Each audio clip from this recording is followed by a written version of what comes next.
Well, what I was thinking is to tell them how Sherry and I met. Oh, there you go. Go ahead. You know, so I was working in the psychology department of a large state prison here in Arizona, and Sherry had a battle going with the administration of the state prison in what was it, Alabama? Alabama, yeah. Yeah, Alabama.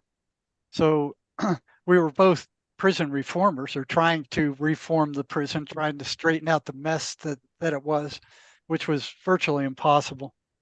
And I'd known Sherry for I think 10 years before one day I was experimenting with the voices at the prison. I had a group of prisoners who were all hearing voices who would tell me in real time what the voices were saying. So, for me, it was a whole new area. And, I was coming to the conclusion that these things weren't hallucinations like the psychiatric mafia says, but they were actual entities by the conversations that I was overhearing between the patient and the voices, and in some cases talking to the voices myself. So I was telling Sherry one day, hey, this happened at work, and I was talking to this voices, and this weird thing happened, and Sherry goes, and this is 10 years after I first met her. She goes, oh, I know all about that. I said, well, what do you mean you know all about that? She goes, well, I heard them when I was a young woman. And I couldn't believe it. I couldn't believe it because she's one of the most spiritual people that I know. And so I started hammering her with questions about the voices, that only somebody who was hearing voices would know. And she was like, bam, bam, bam, one right after another. And I was just shocked. I just amazed. So from then on, it was like we were carrying on conversations because she had experienced them personally, on her one case herself, and I was experiencing them through scores of schizophrenics. And I would bounce stuff, ask her questions, and bounce stuff off of her. And then one day we said we got to get this out to the world. We can't just sit on this. We have to get it out. So we worked for 2 years on this book here, which talks about how we came to the conclusion that these voices were entities. They weren't hallucinations like the psychiatric mafia said. And Well, what's so good about this, Jerry, is because you have the credentials. I don't. So you have the credentials in that field so that people will listen to you rather than listen to someone like me who just experienced them, because they could think I'm just crazy, right? So that's what makes this book so powerful, is because you have the experience and the credentials to back yourself up. In fact, we did a page on his website that has all of the stuff from mainstream to back up what he's saying, because he's talking about how the pharmaceuticals are just, that's just a marketing routine, and they couldn't care less about the individual. They just want to give them some drugs, right? yeah. So we made a list of all that stuff and put it on his website. So if somebody wants to check him out, they can just go there and read all that stuff. And that's just confirming the background information that he's talking about. So yeah, I mean, that's what's so powerful about this whole thing. It's so nice to be working with someone who has the credentials and the experience, the hands-on experience. So he did his own research. He came to his own conclusions. I backed him up from experience. And then now he's got so many people backing him up from experience. It's just, yeah, now more and more people know about it. And there's people like you who already know about it. So, and back in my day, there weren't a whole lot of people that understood what was going on. They had these emotional upsets and upset problems. And I had a close friend of mine, and I told her about the voices, and I told her about my remedy, and she's like, okay, teach me. And I said, okay, I'll do that. So then one after another over time, a lot of people got taught how to work that. It takes a lot of work. I mean, it's not an easy fix, but it takes a lot, and you know that. So anyway, one day I think it was Jerry that suggested, well, why don't you write an article about it? Because there's a lot of people asking how this works. And to just say, oh, just say that's a lie. Well, that just takes care of it for me. But then I lived with it, right? So then I wrote the article, the That's a Lie program, on my blog, because so many people had asked me. Jerry asked me first, and then several other people had already asked me to put something down on paper so they could read it. And I never did until Jerry asked me to do it. And so I thought, okay, well, I kept thinking, how am I going to do this? The only way I could think to do it was to tell my story. And then kind of, because I kind of think that's the easiest way to do it rather than some sort of clinical stuff. Anyway, so that's been real successful too. People can go read that. I've got them all on Jerry's website and mine. And, so on his website in the articles, I have 3 parts. There's a link going directly to each one. And it's the first one is the That's a Lie program. And then the scientific part is the part 2. That comes a lot from Bruce Lipton's work. And then there's the third part, which was my journey, and what it kind of took to get there. So that's why there's 3 parts. And then on my blog, you can't really find them that easily. I've got the second part linked to the first part, and then I've got the third part linked to the second part. If anybody gets that far, it's just easier to go to Jerry's website to get them. And that's at jerrymarzinsky.com. Mm-hmm. And, I knew what Sherry was saying was the truth as soon as she said it. But I would just tell the patients, well, they're liars. Why do you believe them? And the response I got is because they're so damn believable. They're so damn convincing. But Sherry turned That's a Lie program into an actual program that she beat these things with. Now, even if it doesn't get rid of them, it will weaken them. If you use it consistently, it has to be used consistently. So these things lie probably 95 to 98% of the time. Just bold-faced lies just to upset the patient. They want and even when they tell you the truth, it turns out to be a lie. It's a truth that's going to get your attention. Like, okay, so maybe that's true, but it'll turn out being something that will not be good for you. Will put you in a heap load of trouble eventually. So, I mean, Jerry's got patients like that too, that, they thought they were okay, and then they ended up in prison because they got in trouble. Or they'll tell you half truths, or they'll tell you a full truth only to hook your attention till you believe them. And once they got you believing in them and you let them in, because they'll tell you all kinds of lies, like I'm a spirit from 1700s and I can help you do this, or I can help you do that. And there's some that will actually bribe you. Said, if you do this for me, Anon, another fellow I speak with on interviews, his voices offered him unlimited riches if he would do what they told him. Okay, and he turned them down. They offered me a lottery ticket. I never took it. And but yeah, they what they do is they push the personality out of the way and they take more and more control. So people need to realize that they need to fight back against these things, because the psychiatric mafia isn't allowing for that. They're going, well, your brain is broken. It's a biochemical imbalance. There's nothing you can do about it except take our toxic medications. So there's no adversarial thing there. There's no hope there. You're turning all your power over to psychiatry, who's poisoning you with these toxic meds. Yeah, and the sad part of that is that the people that go to the psychiatrists, they don't know the research that's been done on the brain imbalance, the chemical imbalance fraud, because if they did know that, they wouldn't buy that problem, the program that the doctor's giving them. And the doctor may not know either, because they don't do any research. I mean, it doesn't make any sense. If I were a doctor, I would be trying my best to keep up to date with the latest of the latest, because I want to do the best for my patients. No, they're still pushing that. They're still pushing it. You can go to some of the drug advertisements, but they changed it to, it is believed that there is a biochemical, or it's suspected that there's a. They won't just come out and say it like they used to, Yeah. with so much confidence.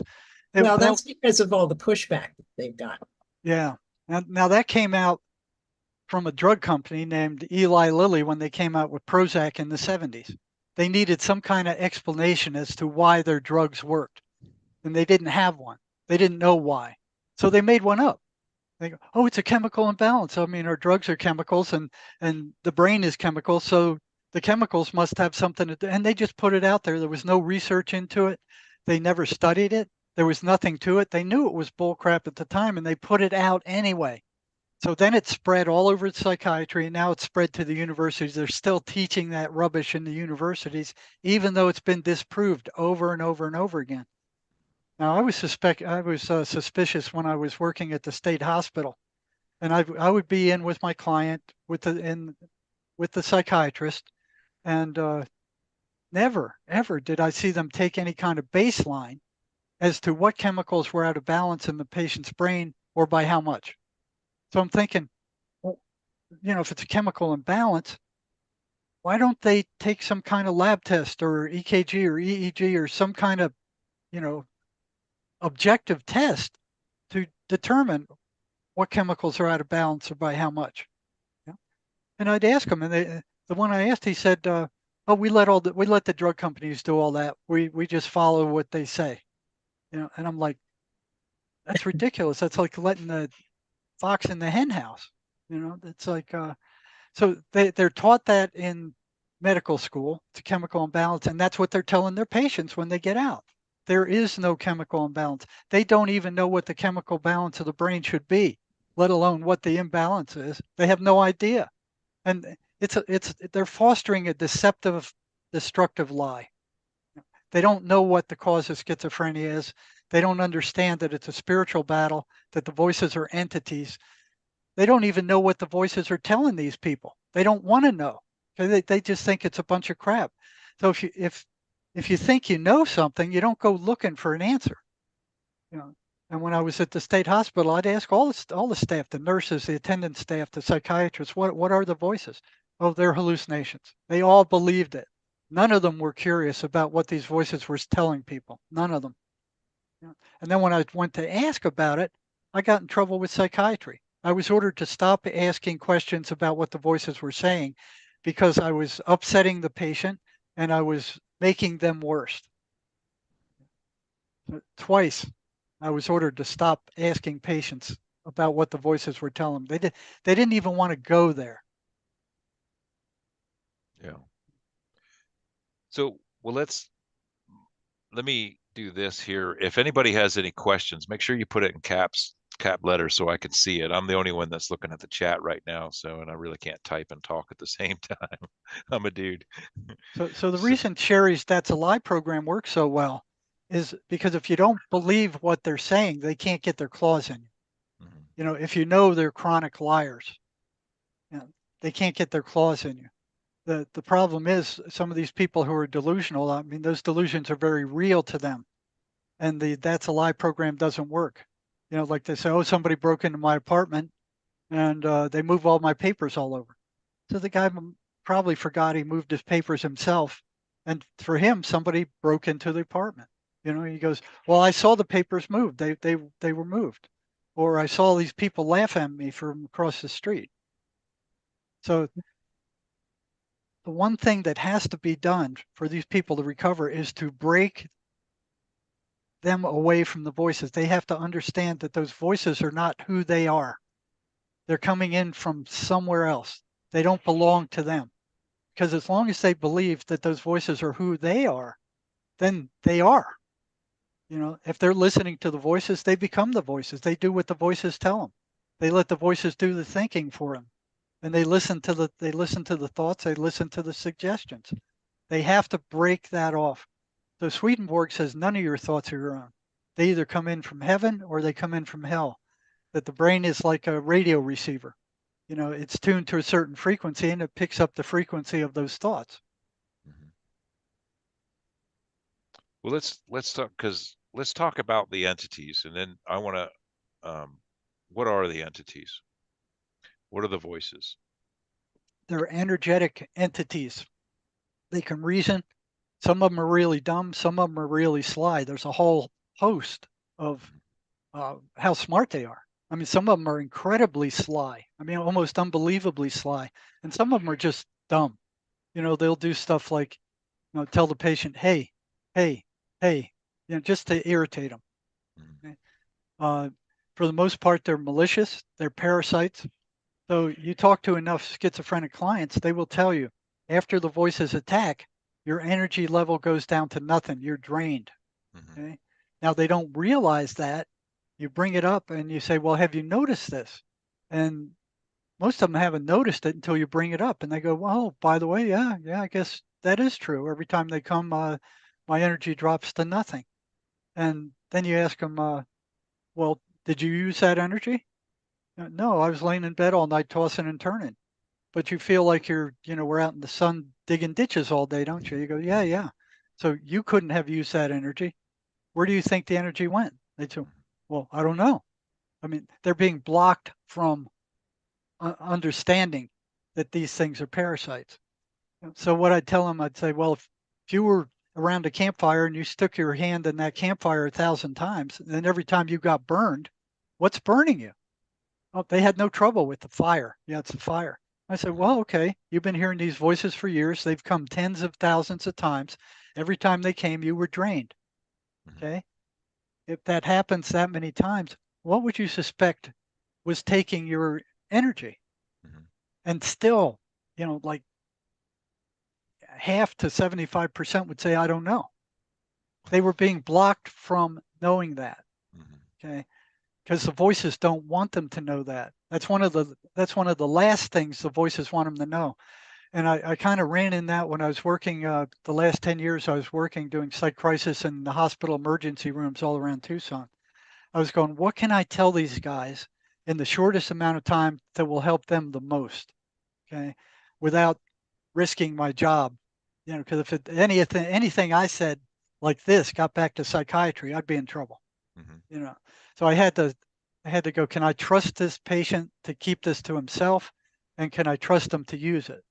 And the ones that I could, you know, I remember one gal, she had real strong voices, and I found out later she had murdered uh, the man who had sexually molested her daughter. Okay? Uh, and I asked her, you know, when she got in, when she got in, she was pacing back and forth, and she was picking on this big black guy. And she was just going after this big black guy, and they said you need to do something about her. So yeah, I pulled her in. I started asking her questions. I said, "You hearing voices?" She said, "Yeah." How many? She said, "A few." I said, "When's the last time you heard them?" And this is after I didn't finish the evaluation with her yet. Said she said, "Oh, I heard them about an hour ago." I said, "Okay, you're going to be they're going to be howling in about 5 minutes. I'm going to get away from the door. If you need to leave, just bolt out of here. I won't call the cops on you. I won't call security on you. You just go do whatever you need to do, and we'll come back and finish the evaluation later." Right. So I told her, you know, these voices are parasites, just like I was telling you. You know, they come every time they come, your energy's drained. Um, you felt it. She goes, "Yeah, I felt it." And then she's just started ramping up and got crazy and bolted for the door, you know, screaming and hollering. She bolted for the door, ran around the day room, the psych day room, uh, just like in a frenzy. And the nurses came up, "Well, what'd you do to her? What do you do to her?" I said, "Well, she'll be okay in a minute. Just give her some time." You know, and pulled her back in. They do not want the patient to know that they're parasites. That's the last thing they know. And every time I would tell a patient that, they would get upset. And I would tell a patient, I said, okay, in about 5 minutes, they're coming and they're going to be howling. And that happened every single time. Mhm. The last thing they want their victim to know is that they are parasites and they're stealing their life energy. Mhm. And well, some of your patients asked how you knew this, right? Yeah, they thought I was crazy. I said, how do you know that? You hear them too? I don't know how many times I heard that. And I said, oh, I can feel them, but I can't see them or hear them. Mm. Well, and after doing this for a long time, what I do, there's so many different entities. You know, you got your earthbound souls, you got your demons, if you will, your lost from light entities, AI, hybrid, you got thought form entities. I mean, anything you can think of, they're there and they're attached to people. And so I want to know how, I have a few questions on here too, which I'll ask, but Sherry, Mhm. how did you stop the voices and stop that without the meds, the medical system, and professional help? Yeah, it's kind of it's a long story, but I'll make it short. And you need to know Sherry's an engineer. Yeah. Now I have one other Yeah. one other guy I speak with who's also an engineer, and both these guys use their logic to outwit the voices. You know, they figured it out. Like, okay, if it's this, it can't be this, and that, you know, they logically Right. figured it out. Right. Yeah. So that's what I did. I figured out that, when I was a child and I heard the voices, I had no idea what they were. I thought they were coming from me, or I thought maybe they were coming from my dad. I because I was too young to really understand. Mhm. But I rejected all the things that they were trying to push me into doing. I just couldn't do it. Like uh, one time I was in the Catholic orphanage. I know you don't know the story, but I was in the Catholic orphanage for about 5 or 6 years. And when I first came in, everybody had their job, right? So I think I was 6.5 when I arrived. So they put the 6.5-year-olds up to like 9 years old in charge of the babies to bathe them and keep them clean and get them ready for bed and stuff like that. So my very first child that I was going to bathe, what I heard, and I never heard audible voices. I just had these intrusive thoughts. Mhm. And I knew they were thoughts I would never have. So this thought came in like, just, run the bath. I was running the bath water hot, and then I was going to put cold in it. So when I got the bath water full with hot water, this thought came into my mind, oh, just stuff her in there. And I'm like, what? I'm not going to do that. I'm not going to do that. No, just do it. Just do it. Just do it. It'll be okay. No, it won't. Well, then I finally found myself lifting her. She was just a little, she's like, I don't know. I don't remember how old she was, but she was like 2 or 3 or something like that. She was just a tiny little girl compared to me, who was 6.5. So I was no giant either. But anyway, so compared to her, compared to me, she was pretty tiny. So I lifted her up and I started to put her in. And I'm like, no, I can't do this. I can't do this. And so but I managed to touch her foot to the water, and she let out a scream, and I pulled her out and I grabbed her, turned on the cold water, and we both cried. So it's like, I didn't want to do that. So that was how I reacted to them, but they were driving me nuts. Yeah, but Sherry's pointing out something very important here.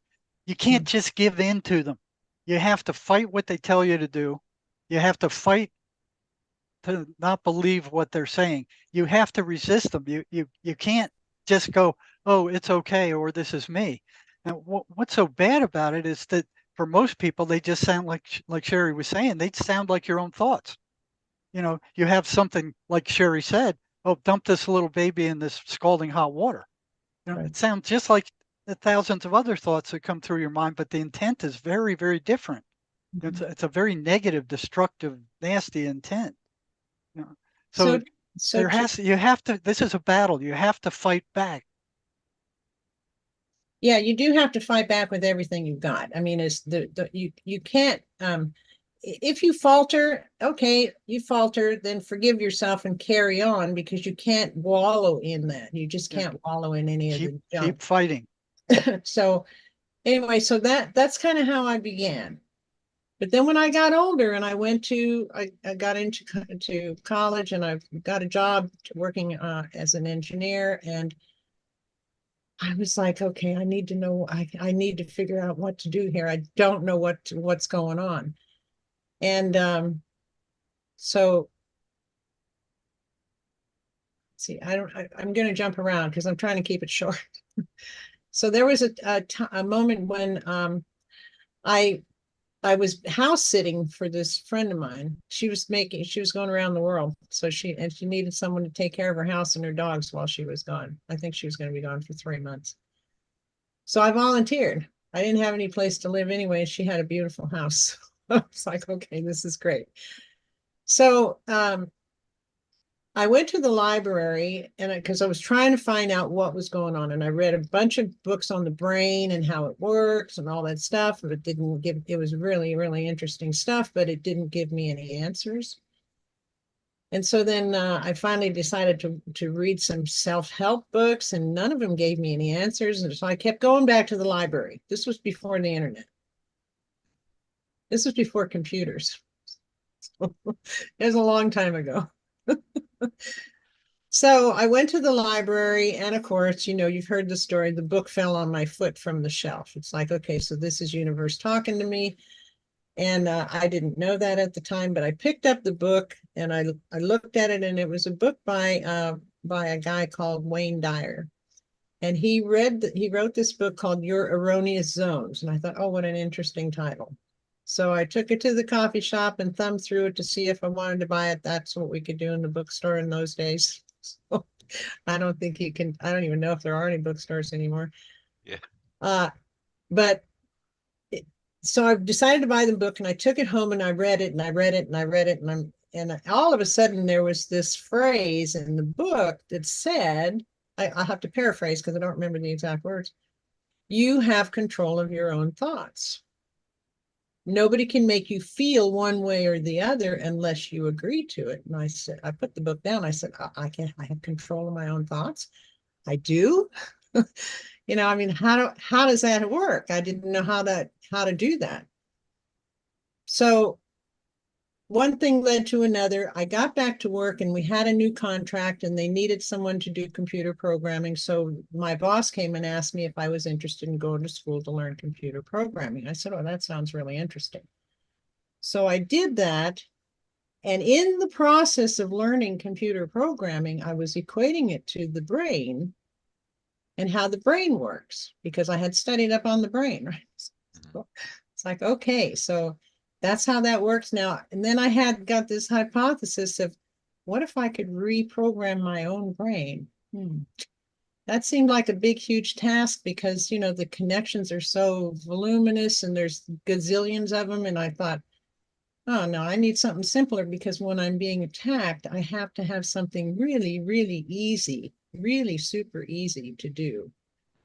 And so I had been thinking about this for quite some time. And then I realized that, okay, so everything that comes to me that is not something according to my intent is a lie. All the lessons that I learned as a kid from the family and the orphanage and the church and all that was not true at all. So I just surmised that, okay, so now everything that comes into me like that is a lie. Well, when I started doing that, the attacks got really, really worse. Yeah, and they do that. They will kick up to try to stop you from doing this. Yeah, so when they do that, you're hurting them. When they kick up and they I start didn't know screaming. that part of it, but I knew that when I started doing that, it got worse. And so I thought, okay, so I'm going to do it stop again, you. again and again until I get this right. So I kept doing it and kept doing it. And finally, they would kind of go away for a while.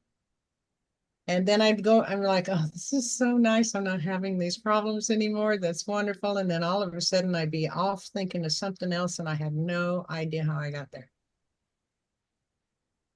And then I would realize, okay, wait a minute. I have to always remember that what they're saying to me is a lie. So I just say that's a lie.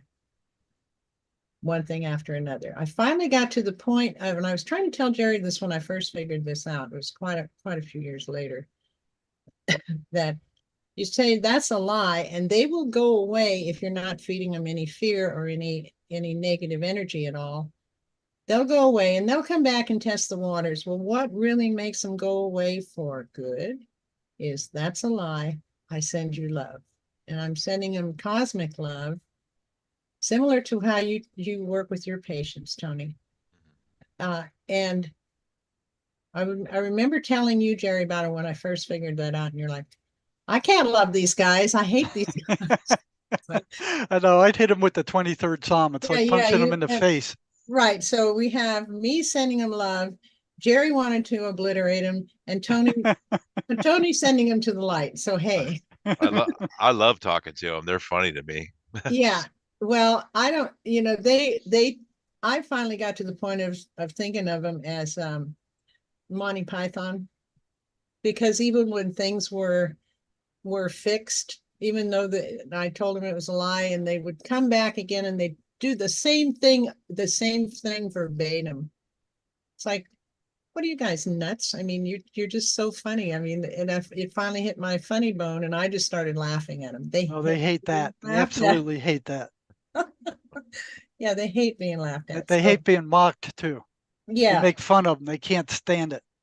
Right. I had one patient in the prison. That's what he did. He just mocked them all day, made fun of them, and yeah, he was functional.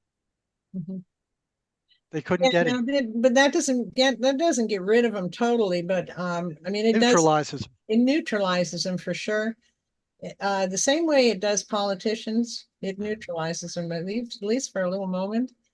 And then as soon as your back is turned, they go back to their regular stuff, right? So, but if everybody did that, they'd be all neutralized. That'd be great. So, because I happen to think that they're all invaded with these destructive spirits. I mean, I think that that's what's going on. That's just my opinion. So that's how I got rid of them. And so once in a blue moon, I mean, I'll get this strange thought and I'm like, come on, and that's it. They're gone. So, because they know that I know, and I'm not going to give in, and, they'll just, something will come up, and as long as I don't give it a charge, I'm good. Emanuel Swedenborg backs that up. Christian mystic from 300 years ago. He said, none of your thoughts belong to you. They either come in from heaven or they come in from hell. Mm-hmm. And like Sherry was saying, you're the one who gives them the power. You're the one who determines which thoughts you're going to listen to and which thoughts you're going to ignore. But what they do is they try to turn the frequency down.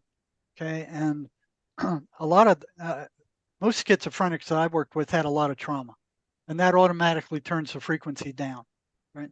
And they're like sharks swimming around the ocean smelling blood. They go after the weakest people, the ones who are broken, the ones who are traumatized, and they attack them first. They get us all. I mean, I don't think there's anybody hadn't been walking down the sidewalk and when, wonder what would happen if I punched this guy in the back of the head. Matter of fact, I had one guy write me a couple of weeks ago. He says, yeah, I heard your lecture on the voices telling you to do bad stuff. And I was right behind my boss and they were telling me to spit on the back of his head. Oh, jeez. So yeah, they hit everybody, but they hit schizophrenics the most because they're actually trying to take them over. Okay? So you have to pay attention to your thoughts. Now, the hard part is a lot of times is for the schizophrenic to determine which thoughts belong to him or are good thoughts and which thoughts belong to the bad guys. And the main way to ferret that out is by the intent. What is the intent of that thought? If it's a negative intention, it's coming from, like Swedenborg says, hell. So if you realize that those thoughts aren't yours, now you can break yourself away from them and go, okay, I've got an enemy. There's somebody or something that I need to fight back against. But if you believe the psychiatric mafia that this is your brain's broken and there's nothing you can do about it, that just guts you. It just takes away all your power. And there's other things you can do about them too. The 23rd Psalm, everybody has two guardian angels. I mean, you need to ask them for help. They can't help unless you ask them. They hate the Gregorian chants. They hate you being grateful. They hate you watching comedy. They don't like reading the Bible or anything spiritual. Like I said before, they don't like being mocked. And for some reason, they don't like iron. It's not steel, it's iron. You know, I don't know how many schizophrenics told me they don't like iron. I have no idea why. I had no Yeah. idea about that. I need to ask that in a session sometime why they don't like iron. They don't Yeah, like I'd be they don't curious like to find. frankincense either. Mhm, They don't like sea salt baths. mhm. You know? So what I would do when I was researching these things is um, with all these, I always had a group of, you know, maybe 10 to 13 schizophrenics I was working with in the prison. So we had a deal. You know, I'll help you out all I can if you tell me what's going on with these voices in real time. When they show up in our sessions, tell me what they're saying. And, you know, I'd have conversations with them. I'd have conversations with the patient, you know, and still I didn't believe that they were evil spirits. I mean, I was thinking, well, it's something wrong. Something may not be a chemical imbalance, but it's something in their subconscious or something. So I started coming up with these patterns that they were telling me about, you know. And one of the first patterns was they were consistently negative. They never said anything good. And if they did, it was only to come back and stab the guy in the back later to kind of get his attention. And this was patient after patient after patient. You know, I'd ask them, well, do they ever tell you anything good? And they go, no, never. It's all bad stuff. You know, then my question was, if they are hallucinations, as a psychiatric mafia insists they are, then why are they consistently negative? Why aren't they sometime, you know, happy or saying good stuff or neutral stuff or bad stuff? Why isn't there the gamut of presentation like there are with hallucinations? You know, and I worked in hospitals for 10 years. I knew what hallucinations look like. They're random. You can't predict them. You know, they're all over the freaking place. You know, different intensities and uh, you know. But here's the first pattern that came up. They were negative, and all of them were saying that. And I'm like, okay, what holds them on such a negative path? Why aren't they random? Why aren't they all over the place? There's something that holds them on that negative path. That got my curiosity up. And then one day a guy came in and he goes, oh, the voices were hitting me last night. And I said the 23rd Psalm. And he said they reacted like worms thrown on a hot frying pan. And I thought, well, that's interesting. So, you know, I started asking other patients what happens when you pray. And the voices didn't like it. You know, and then I started handing out copies of the 23rd Psalm and to the guys I was working with and said, say this when the voices come and come back next week and tell me what happened.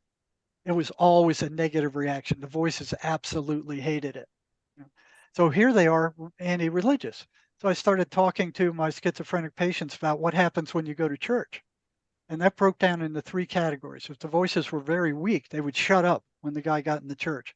If they were of moderate strength, they'd start mocking the preacher, making fun of the Bible, uh, raising their voice and interfering with the person listening to what the preacher was saying. They didn't want him to have any of it.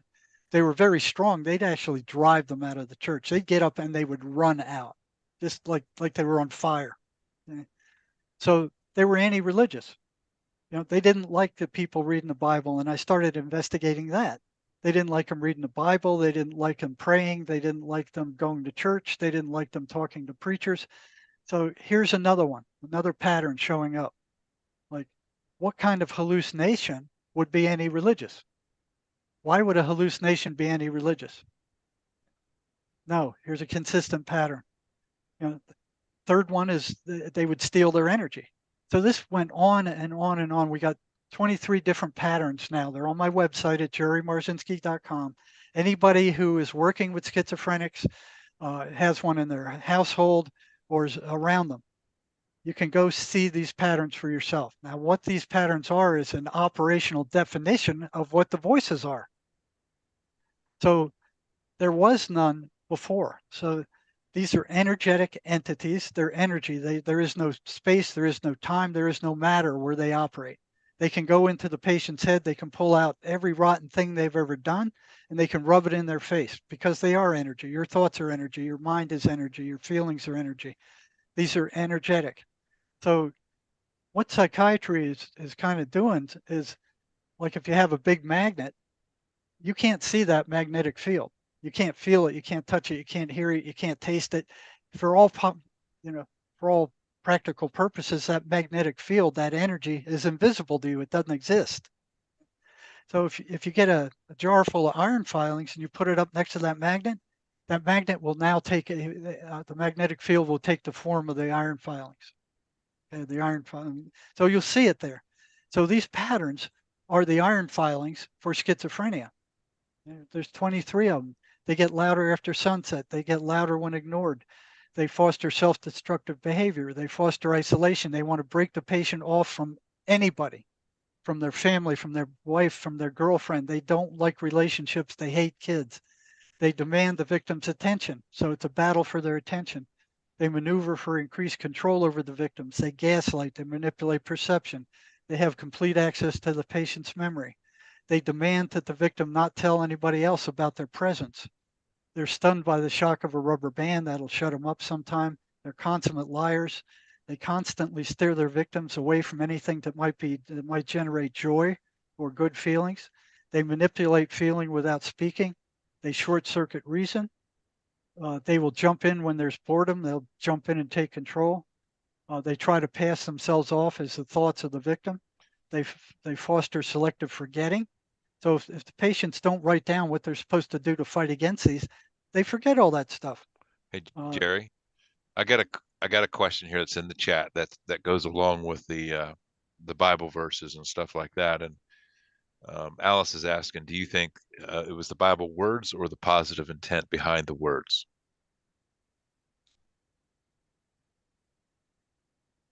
Well, that's a good question. It certainly is the positive intent behind the words.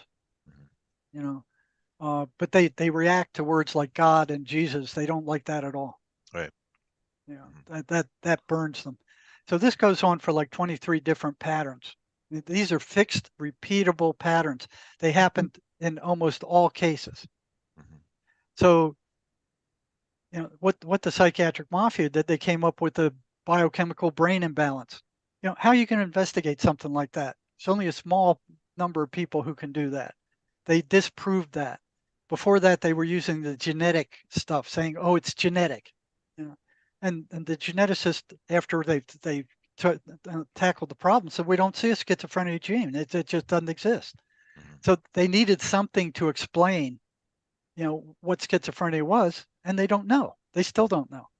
That they're in the 8 years I spent in undergraduate and graduate psychology, they never mentioned spirit ever. Well, now there are more and more coming to our side, and you know that too, Jerry. Yeah. I mean, there's more and more psychiatrists who are getting in touch with us, getting in touch with Jerry primarily. Few. Is there? Yeah, but it's more than ever before more than ever before, yeah. More than ever before. So that's a positive thing, I think. That's a step in the right direction, slow as it is. Well, we had 2 psychologists want to take MACE sessions. They wanted to train as MACE therapists, psychologists. And one of them asked, "Where's this stuff been all this time? What it works. How come it's not out there?" They don't want it out there. Is there a way to research this, Jerry? Because from what the sessions that I've done, what I found with people that are hearing voices, usually, and I don't know how to research this. I don't even know how to look, come up with a set of data or whatever to even, it seems like we all have clairaudience. Most of it's not opened up yet. And it seems like with schizophrenic people or people that hear voices, some trauma or something has happened that opens up the clairaudience, that they can hear the things outside of themselves. Once that happens, then all of a sudden everything is on them. So there's a lot more trauma. There's a lot of entities attacking them and stuff like that. And with the sessions, I kind of feel like more we're training people to we're getting anything off that's in their energetic field that's attacking them. We're getting rid of that. But then, their clairaudience is still opened up. So then it's training them to be able to discern between good or what's good for them or what's not for them. And it's a matter of, I believe it's a matter of frequency, how that how that thought feels to you. If it feels icky and sticky, it probably is, and it's not for you. But if it makes you feel joyful and happy, then than it is for you. It would be like your higher self or angels Yeah. coming in. Then Is again, there the intent, the and intent the of the intent, thought. right? Is the intent negative? Is it going to help you or is it going to hurt you? Hmm. Sherry, I use what she said all the time. And it's, if it's a negative thought about yourself or somebody else, it's coming in from the dark side. Hmm. And so that probably answers one of the other questions that we had there is how do you tell between the good voices and bad voices? Can schizophrenia people hear good voices and bad voices? Sometimes. Now, what I've seen is and especially in the emergency room. If you were going to see guardian angels at work, worksite crisis in the emergency room, Right. these people who attempted to kill themselves and should have been killed, they should have been dead by all logical rights. They shouldn't have survived. Something interfered. So the good ones, the guardian angels, they speak mostly in feeling, intuition, and serendipity. They don't come as voices unless you're on the verge of death. All right. Then you might hear them, but Hmm. they don't usually speak. Hmm. Now the negative ones, they'll barge in there, they'll tell you all kinds of crap. They'll tell you you're no good, you're rotten, you're stupid, you're ugly, nobody likes you, kill yourself. 50,000 people in the US kill themselves every year, year after year after year. And virtually all of them are hearing a voice in their head to do it. Hmm. And most of them are on some kind of antipsychotic or antidepressant drug. Those drugs don't cure anything. They just tamp down symptoms and turn you into a zombie that doesn't care about this stuff. Hmm. So oh, So now I've they are lost. energetic entities. They're invisible. There is no time, space, or matter where they're at. They can follow you from here to China in a heartbeat. Hmm. So A lot of people ask how come they can't see him, and so I'd like to. Your audience probably already knows this because they know the gist of your work. But whoever else is listening to this later on, everybody needs to know that the way our eyes are designed is a very, very narrow band of light. So we can't see we can only, I think science says it's like 0.000001% of what's around us, of the universe, of the whole light spectrum. Light spectrum.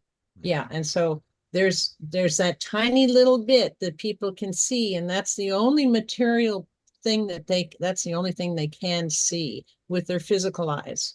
hmm. So if they haven't developed what do you call it? Clairaudience. Clairaudience to see. No, that's to hear. Is What it? is Oh, it? yeah. If it'd be Clairvoyance? no, not clairvoyance. Not I don't know. clairvoyance. I don't know which Claire would be, but Whatever clair it is that makes you see yeah, outside that little spectrum. right, right, right. Yeah. I can't do that, but I do know some people who can. They can see their people's auras and stuff. They can see the energy Yeah. around Dark their spots body. in their field and stuff. Right, right. So, but anyway, everybody needs to know that our visual spectrum is so, so tiny in this huge spectrum of light that's in our universe. So, but we can't see them. Sometimes we can feel them. Sometimes, Yeah. you know, X-ray and infrared and those kinds of things. We can feel them, but we can't see them. I got to where I could feel them in the emergency room. It was like this Right, icky electrical feeling. I could feel how strong they were. Could right. feel how angry they were. Mhm. But you can't see them. I No, couldn't see them. Couldn't no. hear them. Couldn't see them. But I could feel them. Right. So now if the people get clairaudience where they can hear stuff, then they're hearing beyond the spectrum of our normal hearing. Hmm. Those entities are there and they're talking. And if they can hear them audibly, then they've got clairaudience. But if they can't hear them audibly and they just hear the thoughts in their head, I don't know what to call that. I don't know either. It's That's something them. else. That's I them. don't know how they do that, but they do it. It's not our own thoughts. I know No, that. they insert the thoughts there. And Tony, what you were talking about, hearing them outside the head, I, Hmm. I found I found out from the hundreds of ones that I dealt with, is that the voices will move outside of their head when they feel they have them under their control, when they Okay. feel like they no longer have any uh, chance of losing them. Okay? Hmm. Then they move outside their head and they start talking from outside their head, and that's really spooky. That really scares people. It's So that generates a tremendous amount of negative emotional energy when they start hearing them outside and they can't see them. So let me ask you this, Jerry. That time that I saw that smoke, there was it was a physical manifestation of the captain of the team, I think, because he was really, really powerful, or it was really, really powerful, wanting to stop me from me and my group sending Reiki to the prisons to calm things down. It was beginning to work. Why don't you tell them that story? Oh yeah, yeah, that's right. So and the other one you need to tell is when you were battling with the voices and they had you on the ropes and they were telling you, like you said you felt like you were on a fence and they were telling you, oh, just go over the other side, just give up and let go, and they'll take care of you, you won't have to do it. Tell them that story too. Which one you want first? I don't know. Was it, we had a stream of consciousness going here, so I guess it would be the first let one. me tell you the one about the fence, because it was pretty scary. And I was really battling with them, but I kept hearing these thoughts of, it'd be so much easier if you just give in and quit fighting the system, and everybody will take care of you. Just step over it. It'll be fine. And I'm like, no, I don't think I want to do that. I don't think I want to go there. I think I want to stay where I know it's a lot of trouble, but I think I want to stay over here. That's how I envisioned it. It was as though I was walking on the edge of a fence, and I could have gone either way. So I chose to go not that way, the way they wanted me to go, and I chose to go the other way. And it was a pretty scary moment for me, because I kind of thought, well, it would be a lot easier if somebody would just take care of me. I think I'd rather take care of myself, and even though I know it's going to be difficult, but that was the choice I made. So anybody who wants to make that choice, I applaud them, because I know how difficult it is. Now, the other story, what was it, Jerry? Was it? What were we talking about? We all got off track. Isn't that amazing? Well, it's another good story. It was about, because I was saying that trauma and stuff, it seems to me that it's opened up the clairaudience, which would be hearing the voices. Clairvoyance was seeing things. Yeah. Oh yeah, it was the the captain in your living room when you were sending Reiki. When I was doing prison reform, we had people from all over the world join. It was a really powerful organization. This goes way back to 1995, 96. So we had computers and we had internet, so that was good. But I had studied Reiki for quite a while, and I was pretty successful at it. So I asked anybody in the group, does anybody else know Reiki? And if so, I have an idea. I want to do an experiment. So we had like 5 or 6 people in the whole group that studied Reiki, and they were in different countries. So we got together on a particular discussion, and we decided, okay, so this was email back and forth, because that was a little difficult, because I didn't know how to run video. I don't even think they had chats back then. Anyway, so we finally figured out how to do this. We thought, because each of us was writing to some prisoners within the prison to get an idea of what was going on in there. And then we would compare notes, and it was kind of a ubiquitous thing. Everybody was going through the same stuff. They were all getting abused, and some of them were getting preferential treatment, and all kinds of stuff. Like what's that movie, Shawshank Redemption? Did you see that? It's kind of like that. So that's kind of reality in the prison system, at least in the United States, and probably elsewhere too. Anyway, so long story short, these people, this group of 5 or 6 people that knew how to do Reiki, we decided, okay, so let's let's decide on a prison to work with. We'll set it up first to where we write to whoever we write to in there and say, here's what we're going to do, and we want you to observe. Don't get involved, just observe and let us know what you observe. So we did that with 4 or 5 different prisons. We'd gather at a particular time, we'd send Reiki energy into that particular prison, and we'd hold it for, I don't know, an hour or so. And then we would back off. And then we would wait for the letters to come because they didn't, they didn't have internet in the prisons. So wait till the letters to come, and so then we put them all together, and it was like, there's a noticeable difference here. The guards were being more courteous. The fights were getting less. The rapes were getting less. I mean, all kinds of positive stuff. It wasn't gone, but it was noticeably less. So there was a noticeable change just in doing that. So I thought, okay, well, this is great. So we were going to do another one. We're going to start with the first one and go back and do that whole thing again. So this particular night, we gathered, and I had candles lit in the living room. I had all the lights off and stuff like that, so we could do this. And we decided okay, so we're ready to go. I think by then we were on Skype or something like that. Anyway, it was some kind of chat room that we were on. So I'm not sure about that. Anyway, seems like that was what was going on, but I'm not real positive. So Doesn't anyway, matter. Go to the living room. yeah, so I'm in the living room, and we're putting out Reiki, and all of a sudden there's this huge black or dark smoky type of smoke. It was, I don't even know, it wasn't smoke, but it had that consistency of smoke. And it was darker than the darkness of the room. And it started coming around to me like a tornado, only in slow motion. And it was coming toward me, and I thought, oh my God, what's going on here? So, I had that moment of fear, that nanosecond of fear, and then I realized, oh, wait a minute, I think I know what's going on. And so I confronted it. And I said, you're not welcome here. And he said, what are you doing? Those prisons are mine. I said, no, they're not.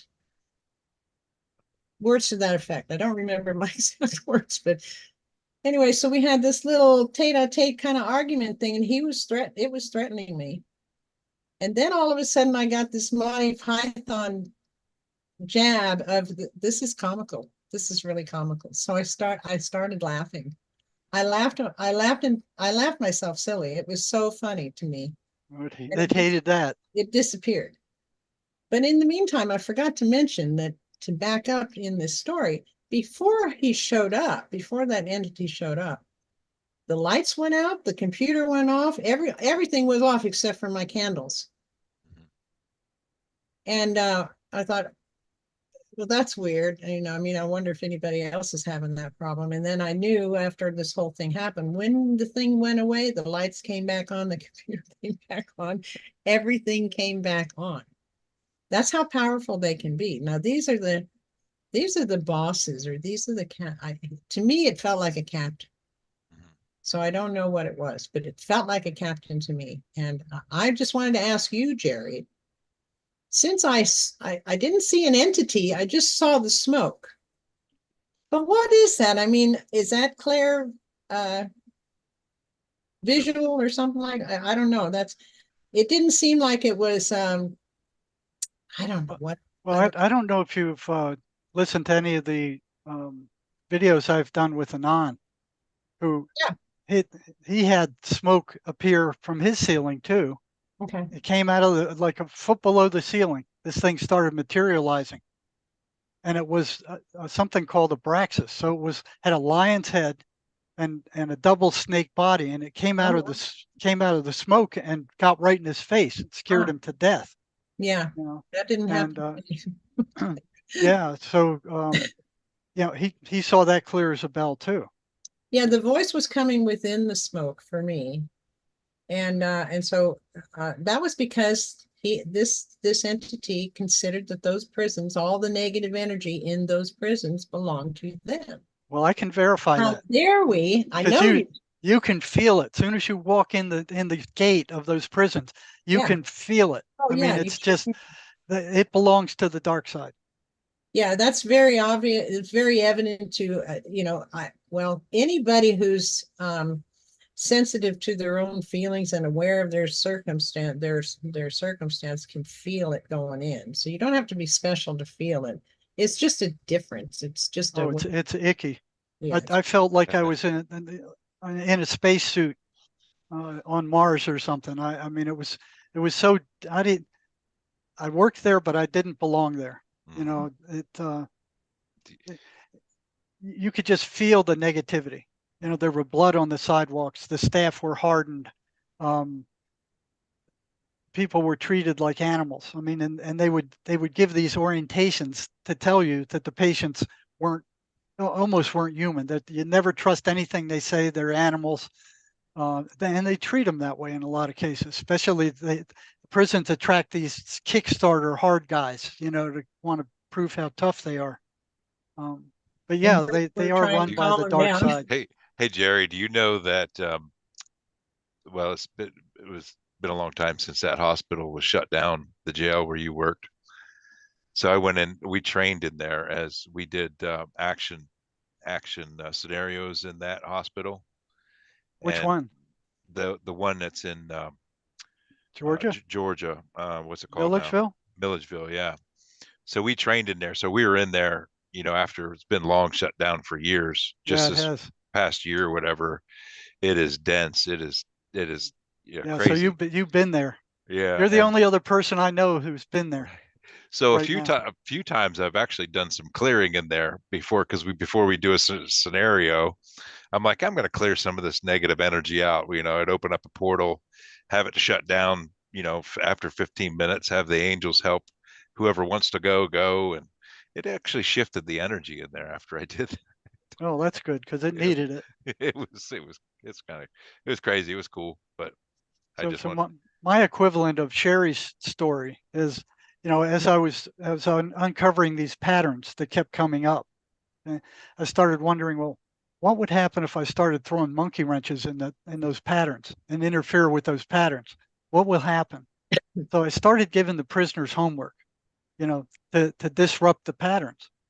And it wasn't too long after that that this group I had started coming back one after another saying the voices don't like it. They're getting pissed with you. You know, and I'm like, a hallucination's getting angry at me now. You know, like here's another thing that just doesn't fit in with the psychiatric mafia scenario. So you know, here comes a number of reports. They're upset with you. They don't like what you're doing. They're telling us not to show up. They're saying you're full of crap. You're crazy. You're a nutcase. Don't go there. Of course, you know, they kept going.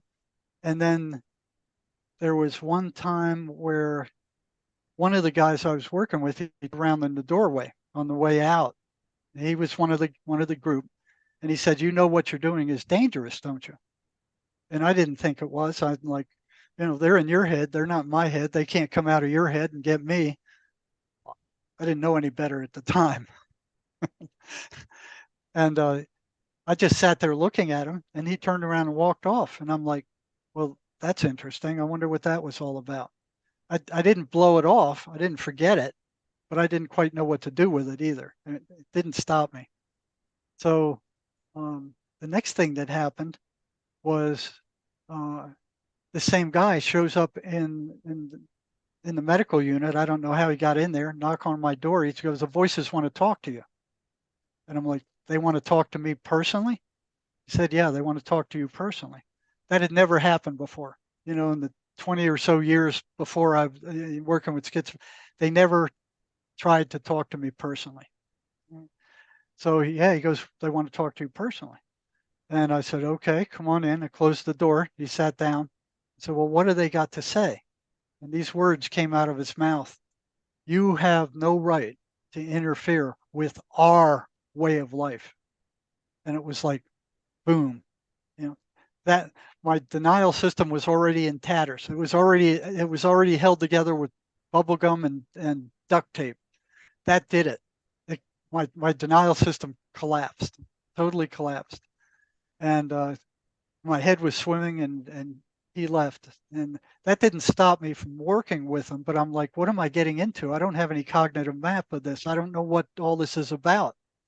And so the next time something like that happened, I had Miguel Ruiz's book, The Voice of Knowledge, and he was talking about these things being parasitic entities, which was the same thing that I noticed. And I was always asking the schizophrenics question after question after question. So I brought that book in, and I brought in one guy who was hearing voices pretty steady, and I said, I'd like your opinion on what this guy is saying about, and this is before I knew about uh, uh, how parasitic these voices were. I said, I'd like your opinion on what this guy's saying about these voices. And when I got to the part where he was talking about they suck your energy, that they're parasitic, that guy went into this zombie-like stare. I mean, he just changed, he just froze. And he's just staring at me with this blank stare. And I'm like, okay, he's going to attack. So I push my chair against the wall, and he doesn't say a word. And then as soon as I push it against the wall, I heard this electrical crackling behind my head. And it was loud. It was just like a arc welder, just crack, crack, crack, crack. And it went all the way up the right side of my office wall. And I'm trying to keep my attention on him and this thing at the same time. I didn't see anything. I couldn't smell anything, but you could hear it crack, crack, crack all the way up the wall. And then across the back of the office, and I could see him and hear track the noise at the same time. He's just sitting there like a zombie. And I asked him, do you hear this thing? Do you hear it? He didn't answer. He's just staring straight ahead like he was in a zombie daze or something. The thing starts coming down the left-hand wall, and it jumps into this Rubbermaid trash can near my left leg. And I look down in there. There's nothing there. There's this crackling, electrical noise crackling in there. There's nothing there. And then, boom, it just goes out like that. It just goes dead. And I'm like, what in the places is happening here? And I look at him, and he slowly gets up and he goes, I gotta leave. And he shuffles down the hall. And I'm like, yeah, get out of here. Go, go, go. I didn't have the nerve to call him in for, I think, 3 months. I waited before I called him in again. And he shows up 3 months later, and I was expecting him to be a wreck. So if they could do that, and I assumed he was some part of that, because he went into this weirdo gaze the whole time. And he came in and we had some small talk, and then I asked him, I said, last time you were here, did you hear that crackling that was happening in the office? And he goes, yeah, I heard it, but I was surprised you did. And I said, what was that? He said, that was them. I said, them who? The voices? And he said, yeah, those were the voices.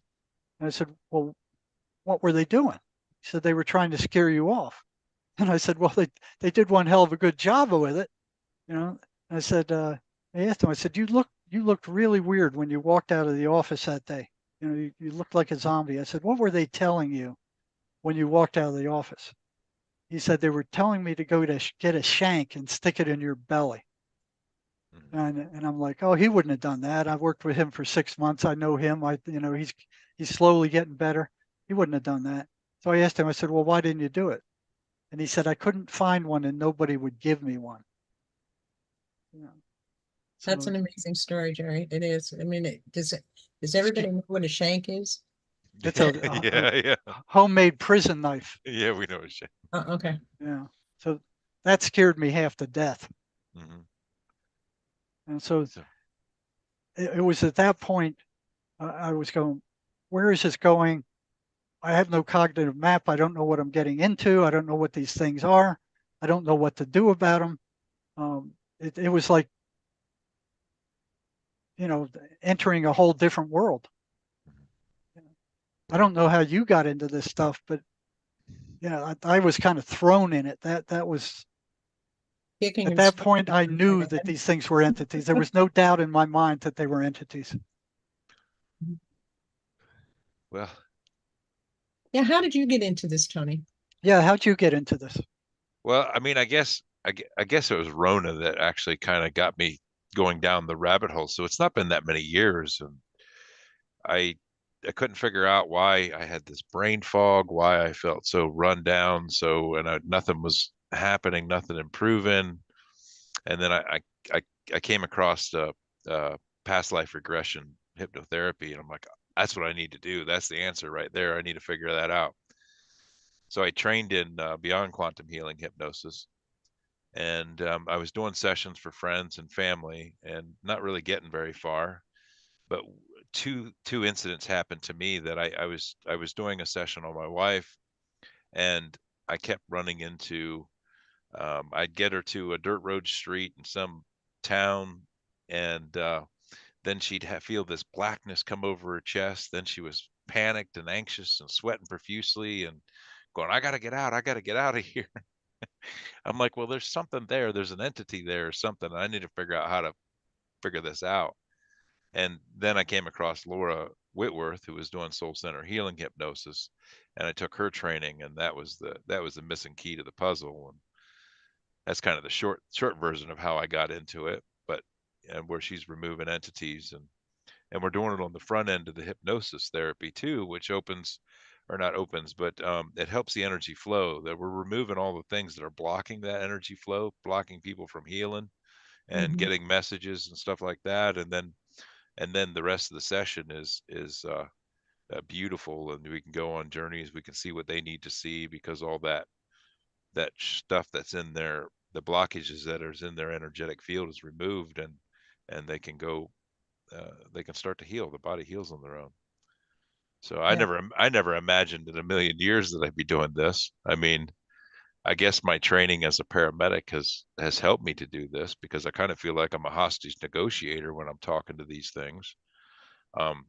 You know, coming at them from a position of love, because they're just lost souls. They're just like you and I. They just tripped and fell, or were lied to and deceived into doing demon works, for that matter. And I just show them love, find out how they got there, and what you find, that they, because we're humans, we have traumatic times, and we get in those low vibrational states, and then those things attract to us like magnets, and then cause worse issues and bring their baggage. Even if there's an earthbound soul that, you know, just didn't transition like they were supposed to, they're still bringing their emotional and trauma with them.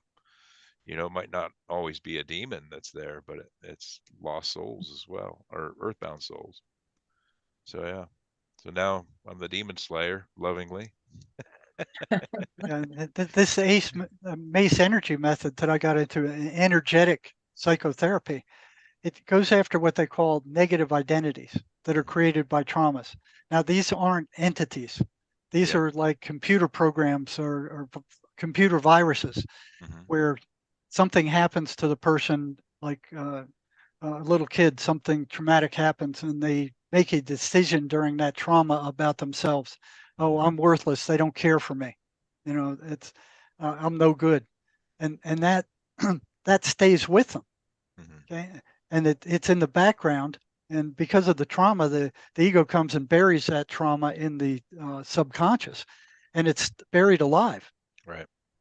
So Mace figured out a way how to find it, how to get it out of there, and then how to dissolve it, how to get rid of it.